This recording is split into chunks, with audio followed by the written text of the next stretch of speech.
దివంగత ముఖ్యమంత్రి వైఎస్ రాజశేఖర్ రెడ్డి పేదలకు కూడా కార్పొరేట్ వైద్యం అందాలనే ఉద్దేశంతో ప్రారంభించిన గొప్ప కార్యక్రమం ఆరోగ్యశ్రీ.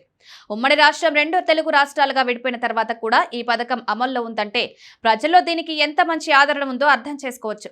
ఏపీ, తెలంగాణ రెండు రాష్ట్రాల్లోని రెండు ప్రభుత్వాలు కూడా పథకాన్ని మరింత సమర్థవంతంగా అమలు చేసేందుకు చర్యలు తీసుకుంటున్నాయి. కొత్తగా రేషన్ కార్డులకు అప్లై చేసుకునే వారిలో చాలా మంది ఆరోగ్యశ్రీ కోసమే రేషన్ కార్డుకు దరఖాస్తు చేసుకున్నారు.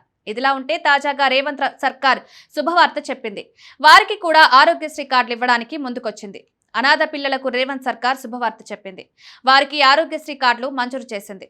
మంచిర్యాల జిల్లాలో పలువురు అనాథ చిన్నారులకు ఆరోగ్యశ్రీ కార్డులు అందజేశారు. మంచిర్యాల జిల్లా కలెక్టర్ కుమార్ దీపక్ చిన్నారులకు ఈ కార్డులు అందించారు. ఈ సందర్భంగా కలెక్టర్ మాట్లాడుతూ అనాథ పిల్లల రక్షణ, ఆరోగ్య సంరక్షణకు ప్రభుత్వం చర్యలు తీసుకుంటుందన్నారు.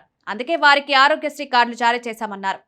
ఆరోగ్యశ్రీ ట్రస్ట్ సీఈఓ వైద్య శాఖ సహకారంతో మంచిర్యాల జిల్లాలోని 6 సంరక్షణ కేంద్రాల్లో ఉన్న 85 మంది అనాథ చిన్నారులకు ఆరోగ్యశ్రీ కార్డులు అందించామన్నారు.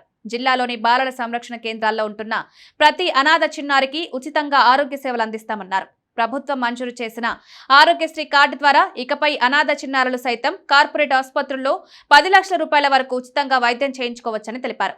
అనాథలకు ఆరోగ్యశ్రీ కార్డులు జారీ చేసిన ప్రభుత్వం నిర్ణయాన్ని ప్రతి ఒక్కరూ ప్రశంసిస్తున్నారు. తెలంగాణలో అధికారంలోకి వచ్చిన కాంగ్రెస్ ప్రభుత్వం ఆసరా పథకం కింద ఆరోగ్యశ్రీ పరిమితిని పెంచిన సంగతి తెలిసిందే. అలానే రేషన్ కార్డులతో సంబంధం లేకుండా అర్హులైన వారందరికీ డిజిటల్ హెల్త్ కార్డులు ఇవ్వాలని నిర్ణయించుకుంది. వీటి రూపకల్పనకు సంబంధించి అధికారులకు గతంలోనే ఆదేశాలు జారీ చేసింది. దీని ప్రకారం రాష్ట్రంలో 18 ఏళ్లు నిండిన ప్రతి ఒక్కరికి డిజిటల్ హెల్త్ కార్డును అందజేయడంతో పాటు ఒక ప్రత్యేక గుర్తింపు సంఖ్యను కేటాయించాలని రేవంత్ సర్కార్ నిర్ణయం తీసుకున్న సంగతి తెలిసిందే. త్వరలోనే వీటిని మంజూరు చేస్తామంటున్నారు.